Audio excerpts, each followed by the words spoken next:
ನಮಸ್ತೆ ನನ್ನೆಲ್ಲ ಪ್ರೀತಿಯ ವೀಕ್ಷಕರಿಗೆ. ನಮ್ಮ ಒಂದು ಸರ್ಕಾರ ನಿರುದ್ಯೋಗಿಗಳಿಗೆ ಉದ್ಯೋಗವನ್ನು ಕೊಡುವಂತಹ ಸಲುವಾಗಿ ವರ್ಕ್ ಫ್ರಮ್ ಹೋಮ್ ಉದ್ಯೋಗವನ್ನು ಜಾರಿಗೆ ತಂದಿದೆ ಅಂತ ಹೇಳ್ಬೋದು. ಅಂದರೆ ಇಲ್ಲಿ ನಮ್ಮ ಪ್ರಧಾನಿಯವರಾದಂತಹ ಮೋದಿಯವರು ಈ ಒಂದು ಯೋಜನೆಗೆ ಚಾಲನೆಯನ್ನು ನೀಡಿರ್ತಾರೆ. ಈ ಒಂದು ಯೋಜನೆಯ ಹೆಸರು ಬಂದು ಭೀಮಾ ಸಖಿ ಯೋಜನೆ ಅಂತ ಹೇಳ್ಬಿಟ್ಟು. ಅಂದರೆ ನೀವು ಮನೆಯಲ್ಲೇ ಕುಳಿತುಕೊಂಡು ಆರಾಮಾಗಿ ಹಣವನ್ನು ಇಲ್ಲಿ ಗಳಿಸ್ಬೋದಾಗಿದೆ.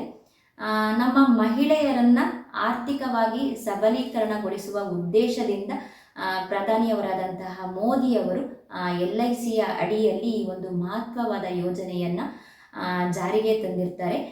ಈ ಒಂದು ಯೋಜನೆಗೆ ಸೋಮವಾರದ ದಿನ ಹರಿಯಾಣದ ಪಾಣಿಪತ್ನಲ್ಲಿ ಅವರು ಚಾಲನೆಯನ್ನು ನೀಡಿರ್ತಾರೆ. ಅಂದರೆ ಅರ್ಜಿಯನ್ನು ಆರಂಭ ಮಾಡಿರ್ತಾರೆ. ಅಂದರೆ ಈ ಒಂದು ವರ್ಕ್ ಫ್ರಮ್ ಹೋಮ್ ಉದ್ಯೋಗಕ್ಕೆ ಅರ್ಜಿಯನ್ನು ಆಹ್ವಾನ ಮಾಡಿರ್ತಾರೆ. ಈ ಒಂದು ಉದ್ಯೋಗಕ್ಕೆ ಕೇವಲ 10th ಪಾಸ್ ಆಗಿದ್ರೆ ಸಾಕು. ಅಂದರೆ ತುಂಬ ಜನ ಜಾಸ್ತಿ ಓದಿರಲ್ಲ, ನಾವು ಏನು ಕೆಲಸ ಮಾಡಬೇಕು ಅಂತ ಹೇಳಿ ಒದ್ದಾಡ್ತಾ ಇರ್ತಾರೆ. ಸೊ ಅಂಥವರಿಗೆ ಈ ಒಂದು ಉದ್ಯೋಗ ಯೋಜನೆ ತುಂಬ ಅನುಕೂಲವಾಗಿರ್ತಕ್ಕಂತಹ ಯೋಜನೆ ಅಂತ ಹೇಳ್ಬೋದು. 10th ಪಾಸ್ ಆಗಿದ್ರೆ ಸಾಕು. ಈ ಒಂದು ಉದ್ಯೋಗಕ್ಕೆ ಅರ್ಜಿಯನ್ನು ಹಾಕ್ತಾ ಇದ್ದಂಗೆ ನಿಮಗೆ 7,000 ಹಣವನ್ನು ಕೂಡ ಪ್ರತಿ ತಿಂಗಳು ಇಲ್ಲಿ ಕೊಡ್ತಾರೆ. ಸೊ ಅದನ್ನು ನೆಕ್ಸ್ಟಲ್ಲಿ ನಾನು ಎಕ್ಸ್ಪ್ಲೇನ್ ಮಾಡಿ ಹೇಳ್ತೀನಿ. ಮತ್ತು ಈ ಒಂದು ವಿಡಿಯೋದಲ್ಲಿ ಎಲ್ಲಿ ನೀವು ಅರ್ಜಿಯನ್ನು ಹಾಕ್ಬೋದು ಮತ್ತು ಯಾವೆಲ್ಲ ದಾಖಲೆಗಳು ಬೇಕು ಈ ಒಂದು ಅರ್ಜಿಯನ್ನು ಸಲ್ಲಿಸೋದಕ್ಕೆ ಮತ್ತು ಅರ್ಜಿಯನ್ನು ಎಲ್ಲಿ ಸಲ್ಲಿಸಬೇಕು ಅಂತ ಹೇಳಿ ಈ ಒಂದು ವಿಡಿಯೋದಲ್ಲಿ ನಾನು ಕಂಪ್ಲೀಟಾಗಿ ನಿಮಗೆ ತಿಳಿಸ್ಕೊಡ್ತಿದ್ದೀನಿ. ಫಸ್ಟು ಯಾವೆಲ್ಲ ಅರ್ಹತೆಗಳು ಈ ಒಂದು ಯೋಜನೆಗೆ ಅರ್ಜಿಯನ್ನು ಸಲ್ಲಿಸೋದಕ್ಕೆ ಇರಬೇಕು ಅಂತ ಹೇಳಿದರೆ ಕೇವಲ 10th ಪಾಸ್ ಆಗಿದ್ದರೆ ಸಾಕು. ಅಂದರೆ 10th ಒಂದು ಸರ್ಟಿಫಿಕೇಟ್ ಇದ್ದರೆ ಸಾಕು, ಮಾರ್ಕ್ಸ್ ಕಾರ್ಡ್ ಅಥವಾ ಏನಾದರೂ ಪ್ರೂಫ್ ಇದ್ದರೆ ಸಾಕು. ಇಷ್ಟು ಮಾರ್ಕ್ಸ್ ಅಂತ ಏನಿಲ್ಲ, ಒಂದು 10th ಪಾಸ್ ಆಗಿದ್ದರೆ ಸಾಕು. ಮತ್ತು ಅರ್ಹತೆ ಅಂದರೆ ವಯೋಮಿತಿ ಏನಿರಬೇಕು ಅಂತ ಹೇಳಿದರೆ 18 ವರ್ಷ ಆಗಿರಬೇಕು. 18 ವರ್ಷದ ಮೇಲೆ 70 ವರ್ಷದ ಒಳಗೆ. ಇನ್ನೊಂದ್ಸಲ ಹೇಳ್ತೀನಿ, 18 ವರ್ಷ ಆಗಿರಬೇಕು ಮತ್ತು 70 ವರ್ಷದ ಒಳಗೆ ನಿಮ್ಮ ವಯೋಮಿತಿ ಅಂದರೆ ನಿಮ್ಮ ವಯಸ್ಸು ಇರಬೇಕು.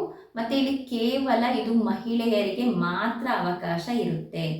ಇಲ್ಲಿ ಏನಾದರೂ ನೀವು ವಿಡಿಯೋನ ಗಂಡು ಮಕ್ಕಳು ನೋಡಿದ್ದೇ ಆದರೆ ಈ ಒಂದು ವಿಡಿಯೋನ ತಿಳ್ಕೊಂಡ್ಬಿಟ್ಟು ನಿಮ್ಮ ಮನೆಯಲ್ಲಿರ್ತಕ್ಕಂತಹ ಅಕ್ಕ ತಂಗಿಯರು ಮತ್ತು ಪಕ್ಕದ ಮನೆಯಲ್ಲಿರ್ತಕ್ಕಂತಹ ಹೆಣ್ಮಕ್ಳು ತಾಯಿದಿರು ಇವರಿಗೆ ತಿಳಿಸಿ, ಇವರಿಗೆ ತುಂಬ ಅನುಕೂಲವಾಗುವಂತಹ ಈ ಒಂದು ಯೋಜನೆಯನ್ನು ನಮ್ಮ ಒಂದು ಸರ್ಕಾರ ಜಾರಿಗೆ ತಂದಿದೆ. ಹಾಗಾಗಿ ಗಂಡು ಮಕ್ಕಳು ಏನಾದರೂ ಈ ಒಂದು ವಿಡಿಯೋನ ನೋಡ್ತಾ ಇದ್ದರೆ ಕಂಪಲ್ಸರಿ ಈ ಒಂದು ವಿಡಿಯೋನ ಎಂಡ್ವರೆಗೂ ನೋಡಿ. ಏನಕ್ಕಂದರೆ ಇಷ್ಟೆಲ್ಲ ಅನುಕೂಲ ಇದೆ ಒಂದು ಯೋಜನೆಗೆ ಅಂತ ಹೇಳ್ಬಿಟ್ಟು, ಈ ಒಂದು ಯೋಜನೆಗೆ ಅರ್ಜಿ ಸಲ್ಲಿಸಿದವ್ರಿಗೆ ಅಂತ ಹೇಳ್ಬಿಟ್ಟು.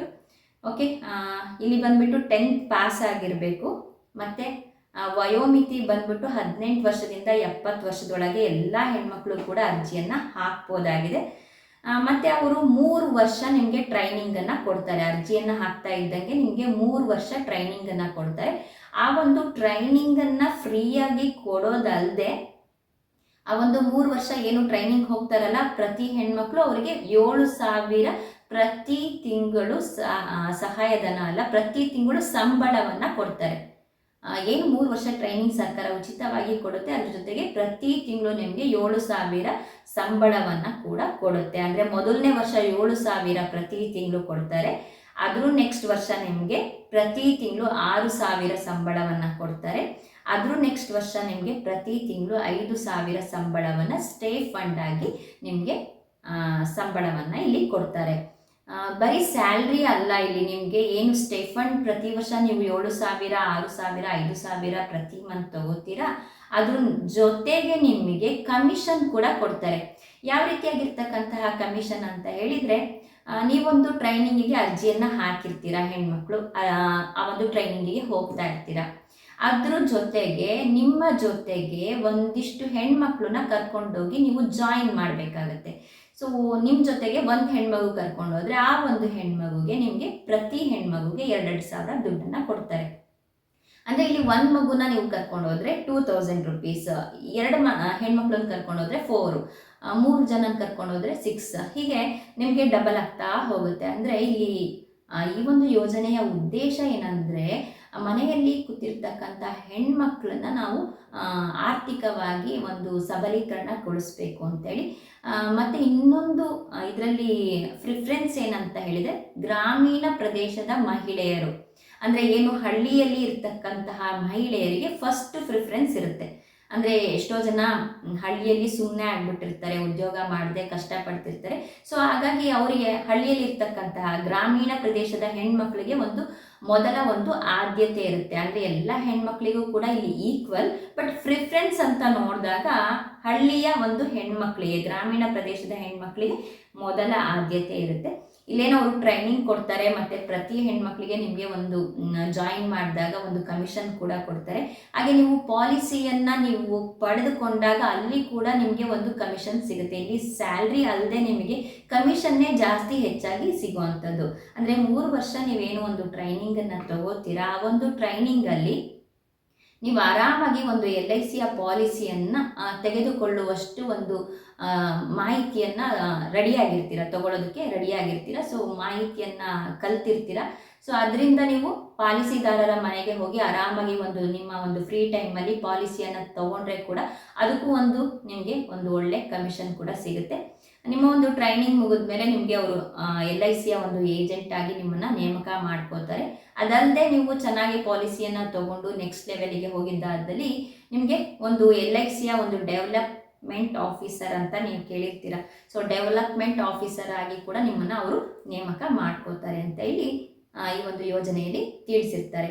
ಮತ್ತು ನೆಕ್ಸ್ಟ್ ನಿಮಗೆ ಯಾವೆಲ್ಲ ದಾಖಲೆಗಳು ಬೇಕು ಈ ಅರ್ಜಿಯನ್ನು ಸಲ್ಲಿಸೋದಕ್ಕೆ ಅಂತ ನೋಡೋದಾದರೆ, ಮೊದಲನೇ ದಾಖಲೆ ವಯಸ್ಸಿನ ಪುರಾವೆಯ ಸ್ವಯಂ ದೃಢೀಕರಣದ ಪ್ರತಿ, ಅಂದರೆ ಏಜ್ ಪ್ರೂಫ್ ಆಯಿತಾ. ಅದಕ್ಕೆ ನೀವು ಆಧಾರ್ ಕಾರ್ಡ್ ಆ ಥರ ಪ್ರೂಫ್ನ ಇಟ್ಕೊಳ್ಳಿ.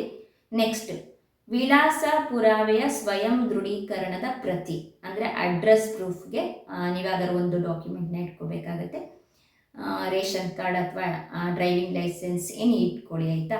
ನೆಕ್ಸ್ಟ್ ಇನ್ನೊಂದು ಶೈಕ್ಷಣಿಕ ಅರ್ಹತೆಯ ಪ್ರಮಾಣ ಸ್ವಯಂ ದೃಢೀಕರಣದ ಪ್ರತಿ, ಅಂದರೆ ಏನು ನೀವು ಶಿಕ್ಷಣ ಅಂದರೆ 10th ಪಾಸ್ ಆಗಿರ್ತೀರಲ್ಲ, ಸೊ ಅದ್ರದ್ದು ಒಂದು ಸ್ಟಡಿ ಸರ್ಟಿಫಿಕೇಟ್ ಆಗಿರ್ಬೋದು ಅಥವಾ ಮಾರ್ಕ್ಸ್ ಕಾರ್ಡ್, ಎನಿ ಪ್ರೂಫ್ನ ನೀವು ಇಟ್ಕೋಬೇಕಾಗತ್ತೆ. ಮತ್ತು ಇಲ್ಲಿ ತಿಳ್ಕೊಳ್ಳಿ, ನೀವೇನು ತೊಗೊಂಡು ಹೋಗ್ತೀರಲ್ಲ, ಏಜ್ ಪ್ರೂಫ್, ಅಡ್ರೆಸ್ ಪ್ರೂಫ್ ಮತ್ತು ಶೈಕ್ಷಣಿಕ ಅಂದರೆ ಶಿಕ್ಷಣದ ಪ್ರೂಫ್, ಇದೆಲ್ಲನೂ ಡಾಕ್ಯುಮೆಂಟ್ ಕರೆಕ್ಟ್ ಇರಬೇಕು. ಡಾಕ್ಯುಮೆಂಟಲ್ಲಿ ನಿಮಗೆ ಮಿಸ್ಟೇಕ್ ಇದ್ದರೆ ಈ ಅರ್ಜಿ ತಿರಸ್ಕಾರವಾಗುತ್ತೆ, ಅಂದರೆ ರಿಜೆಕ್ಟ್ ಆಗೋ ಸಾಧ್ಯತೆ ಇರುತ್ತೆ. ಸೊ ಹಾಗಾಗಿ ನೀವು ಡಾಕ್ಯುಮೆಂಟ್ಸ್ನ ಕರೆಕ್ಟಾಗಿ ರೆಡಿ ಮಾಡಿಕೊಂಡು ತೊಗೊಂಡೋಗಿ ಅದ್ರ ಜೊತೆ 1-2 ಫೋಟೋಸ್ ಕೂಡ ಇಟ್ಕೊಳ್ಳಿ. ಯೂಶಲಿ 1-2 ಫೋಟೋಸ್ ಕೇಳ್ತಾರೆ ಅಪ್ಲೈ ಮಾಡೋದಕ್ಕೆ.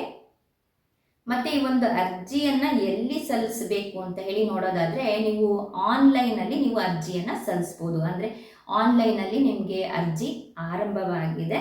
ಸೊ ನೀವು ಆನ್ಲೈನಲ್ಲಿ ಅರ್ಜಿಯನ್ನು ಇದಕ್ಕೆ ಸಲ್ಲಿಸಬೇಕು. ಇದ್ರದ್ದು ವೆಬ್ಸೈಟ್ LIC ವೆಬ್ಸೈಟಲ್ಲಿ ನೀವು ಅರ್ಜಿಯ ನಮೂನೆಯನ್ನು ಅಧಿಕೃತವಾಗಿ ಸಲ್ಲಿಸ್ಬೋದು. ಇನ್ನೂ ನಿಮಗೆ ಆನ್ಲೈನಲ್ಲಿ ನನಗೆ ಹೇಗಪ್ಪ ಹಾಕೋದಕ್ಕೆ ಗೊತ್ತಾಗಲ್ಲ ಅಂತ ಹೇಳಿದರೆ ನೀವೇನು ಮಾಡ್ಬೋದು ಅಂತ ಹೇಳಿದರೆ, ನಿಮ್ಮ ಮನೆಯ ಹತ್ತಿರ ಇರ್ತಕ್ಕಂಥ ಯಾವುದಾದ್ರೂ LIC ಆಫೀಸ್ ಯಾವುದಾದ್ರೂ ಆಗಿರ್ಬೋದು, ಮನೆ ಹತ್ತಿರ ಇರುವಂಥ ಕಚೇರಿಗೆ, LIC ಕಚೇರಿಗೆ ನೀವು ಭೇಟಿ ನೀಡಿ ಅಲ್ಲಿ ಯಾರು ಡೆವಲಪ್ಮೆಂಟ್ ಆಫೀಸರ್ ಆಗಿರ್ಬೋದು ಅಥವಾ ಯಾವುದಾದ್ರು ಅಧಿಕಾರಿಗಳಾಗಿರ್ಬೋದು, ಅಲ್ಲಿ ನೀವು ಮಾಹಿತಿಯನ್ನು ಈ ಭೀಮಾ ಸಖಿ ಯೋಜನೆ ಬಗ್ಗೆ ನೀವು ಕೇಳಿದ್ದೇ ಆದರೆ ಅವರು ಕಂಪ್ಲೀಟಾಗಿ ನಿಮಗೆ ಈ ಭೀಮಾ ಸಖಿ ಯೋಜನೆ ಬಗ್ಗೆ ಮಾಹಿತಿಯನ್ನು ಅವರು ಕೊಡ್ತಾರೆ. ಯಾವುದೇ ಯೋಚನೆಯನ್ನು ಮಾಡಿ ಭೀಮಾ ಸಖಿ ಯೋಜನೆ ಬಗ್ಗೆ ಅವರು ಕಂಪ್ಲೀಟ್ ಆದಂತಹ ಮಾಹಿತಿಯನ್ನು ಅವರು ನಿಮಗೆ ಕೊಡ್ತಾರೆ. ಇದು ನೀವು ಆನ್ಲೈನಲ್ಲಿ ಅರ್ಜಿ ಸಲ್ಲಿಸ್ಬೋದು. LICಯ ವೆಬ್ಸೈಟ್ ಇದರಲ್ಲಿ ನೀವು ಅರ್ಜಿ ನಮೂನೆಗಳನ್ನು ಸಲ್ಲಿಸಬೇಕಾಗತ್ತೆ. ಓಕೆ ಫ್ರೆಂಡ್ಸ್, ಈ ಯೋಜನೆಯ ಅನುಕೂಲವನ್ನು ಎಲ್ಲ ಹೆಣ್ಮಕ್ಳು ಪಡೆಯಿರಿ ಮತ್ತು ಆರ್ಥಿಕವಾಗಿ ಸಬಲೀಕರಣವನ್ನು ಎಲ್ಲ ಹೆಣ್ಮಕ್ಳು ಹೊಂದಿರಿ ಅಂತ ಹೇಳ್ತಾ ಈ ವಿಡಿಯೋನ ನಾನು ಎಂಡ್ ಮಾಡ್ತಾ ಇದ್ದೀನಿ. ಹಾಗೆ ಫ್ರೆಂಡ್ಸ್, ಈ ವಿಡಿಯೋ ತಮಗೆ ಇಷ್ಟ ಆಗಿದ್ದಲ್ಲಿ ಲೈಕ್ ಮಾಡಿ, ಹಾಗೆ ನನ್ನ ಚಾನಲನ್ನು ಸಬ್ಸ್ಕ್ರೈಬ್ ಮಾಡುವ ಮೂಲಕ ನನ್ನನ್ನು ಪ್ರೋತ್ಸಾಹಿಸಿ. ಧನ್ಯವಾದಗಳು.